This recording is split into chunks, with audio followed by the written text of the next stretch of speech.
I'm less than a couple years away from turning 40, and if I could go back 20 years to give the younger me some good financial advice, well, this is what I would say. So the first thing would be don't delay investing. If you don't already know by now, you should be investing in some sort of tax advantage account.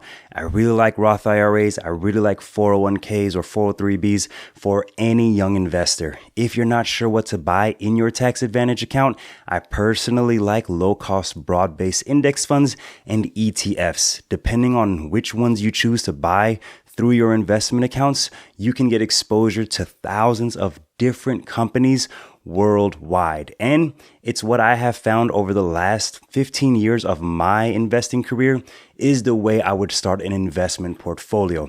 The key is to just get this part of your wealth building going as early as possible. Historical data shows that an investor who saved $100 per month in the S&P 500 in any of the 40-year periods between 1928 and 2014 would have about $973,000. This is why you gotta get started as early as possible and stick with it for the long haul. There is something called compound interest or compounding returns, and it's where your money makes money for you. Now, one question, how much should you invest? Honestly, I would say for someone making $50,000, can you do $15,000 to $20,000 as your income increases over the years? For someone who's making $75,000 to $100,000, can you do $25,000 to $30,000? And this is being invested into your Roth IRA, your 401k, your 403b, your HSA. These are the accounts that I would definitely start putting money into without question. Next, stop ignoring your budget. I get it. One of the least exciting money tasks is budgeting, but it is one of the most responsible choices you will ever make with your money. Budgeting helps you take control of your finances. The earlier in life you learn this, the more financially successful you'll be. And don't think you're the exception. Every tower of wealth is built with a budget as part of the foundation. Look at the most successful companies in the world. They have a budget that they stick to year to year to year. And there are many ways to budget. You can do what we do and manually budget with Google Sheets or Excel. And I'll link to a video on my budgeting strategy in the description below this video. Or you can use one of these apps that automatically connects to your bank account and makes the updates for you. Of course, there are pros and cons for the different methods of budgeting, and we tried a few different ways and apps to budget, but ultimately settled on using Google Sheets and manually updating that budget template. Next, don't try to outspend your peers.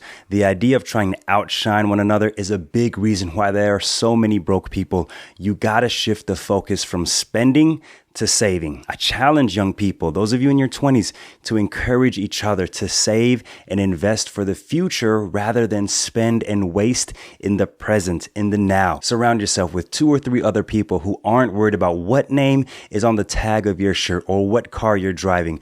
Keep friends who are making wise choices with their money, and really be careful to follow any money advice of those who promote the idea of spending everything and living for today. Now, I don't have a problem with enjoying the money I make. I have no problem with you enjoying the money you make, but we have to make sure our rent, our mortgage is paid. We're not past due on bills and debt, and I'm putting away enough into my savings and investing for the future. And once that's all taken care of, the extra money is for you to do with what you want. Next, stop spending more than you make.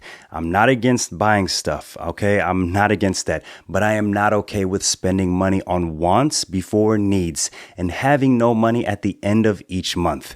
This is why budgeting is really important, because you can watch your spending before it happens.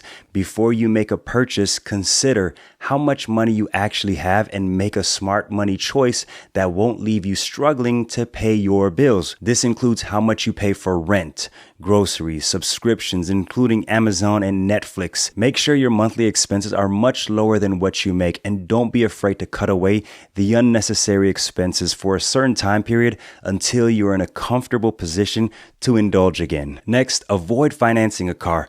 One of the biggest lessons I've learned with money is to pay cash for a car, or at least bring a good sized down payment and pay that thing off quickly. It doesn't matter if you get a really low interest rate with zero money down. My advice will always be to avoid car payments or get rid of that car payment like it was weeds in a garden. It is very much that serious for you 20-something-year-olds. First, you don't need an expensive car to get you wherever you need to go. Second, when you finance a car, you'll be paying so much money that you could otherwise be saving and investing for your future. And think about this, you're still going to have insurance that you're going to have to worry about and gas or electric charging fees. I'll tell you this, there is nothing like driving a car that is fully paid off. One of the best feelings ever. I'll admit, for the last couple of years, I've been talking about getting a truck, but I have to be patient and mature enough to know I'll get one when the time is right and I don't financially handicap my family. Next, rent responsibly. If you're going to rent a place, make sure the rent is less than 20 to 25% of your take-home pay. This is after taxes. One of the biggest threats to your wealth building journey early in life is going to be your living situation.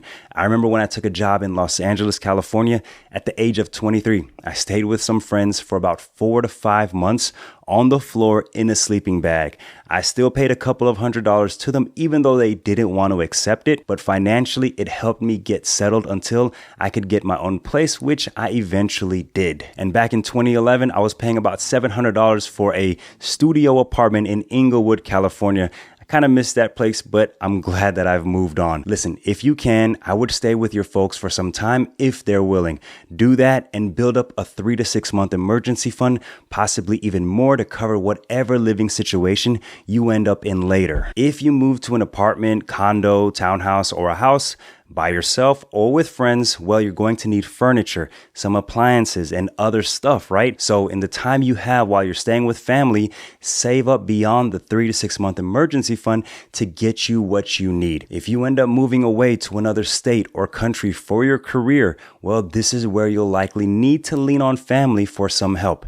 Try not to finance anything that you don't need to if you have family that can help you. Maybe there's old furniture and other things your family or friends no longer need and willing to give them to you for little to no cost to take with you if you end up moving away from your parents' home. Next, avoid credit cards at least until you're 25 or have a steady source of income with that 3 to 6 month emergency fund. This tip can be a little controversial. Personally, I stopped using credit cards altogether for some time in my 20s to just focus on paying off my student loans, car note, and other debt I had. I've experienced the positives and negatives of having credit cards, and I just cannot condone the use of a credit card in your early 20s without a steady job and the other parts of your financial responsibilities being taken care of. Listen, credit cards are dangerous, and if not properly and responsibly used, they can be seriously damaging to your goal of financial independence. Studies show we don't actually make good decisions until we're 25. So if you want to wait till then, I strongly believe you will save yourself a lot of headache. And another pro tip on credit cards, give yourself time to study which credit card would be best for you to have. There are different reward programs and benefits that are worth taking a moment to review before you sign up for the first offer that comes into your mailbox. Next, for you 20-something-year-olds, seriously consider life insurance. If you have a spouse and or children, this is a no-brainer. When you have life insurance, you protect those you love for that worst case scenario that you are no longer here. Life insurance is a tool that gives you the peace of mind while you are on your path to financial independence. If I was back in my 20s with a steady job, I would definitely look at getting a 25 or 30-year term life insurance policy because that's probably when I'm going to get the best rates possible. Even if you don't have a spouse or kids yet, you can list your parents, siblings, a nonprofit organization, or whoever as the beneficiary and avoid higher premiums later in life. And later on, you can replace those beneficiaries with the person you end up being with, your children. It doesn't matter who, you can always replace and change the beneficiary. And to you 20-something-year-olds, I really can't recommend any life insurance product other than term life insurance.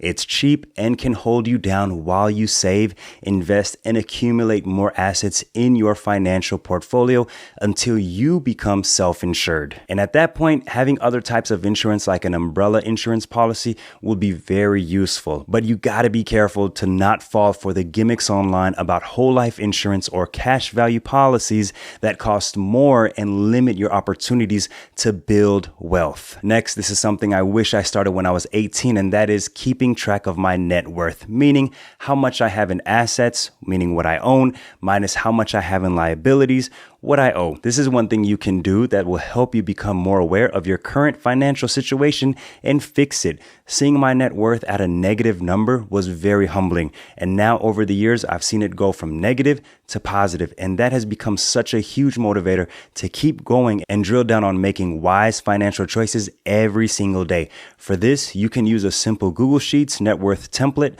or find one online like Empower Personal Capital to keep track of your net worth. Either way, this is something I update a few times a year. It's something you should be doing too, just to see how you're doing, how you're progressing to financial freedom. Next, don't make excuses. With the exception of a very few, the vast majority of us have no reason why we can't win financially. Taking a few actions in your 20s will propel you towards an awesome future. You have the resources and ability to change your situation for the better. Between the internet and even the library, you have every bit of information out there to be successful at no cost to you, except your time. Don't fall into this trap of making excuses of why you can't save money. There are so many individuals who have come out of broken communities and difficult upbringings to show us we all can achieve greatness and financial independence. You need to realize that you can do this, and it starts with you believing in yourself and surrounding yourself with people who will hold you accountable. Now, with investing, there are accounts you definitely want to open and invest through, and it can be confusing, and sometimes the information out there is just not clear. Well, I talk about those accounts that I wish I knew about when I started investing in the video on the screen that you need to watch next. Check it out, and I'll see you over there. Peace.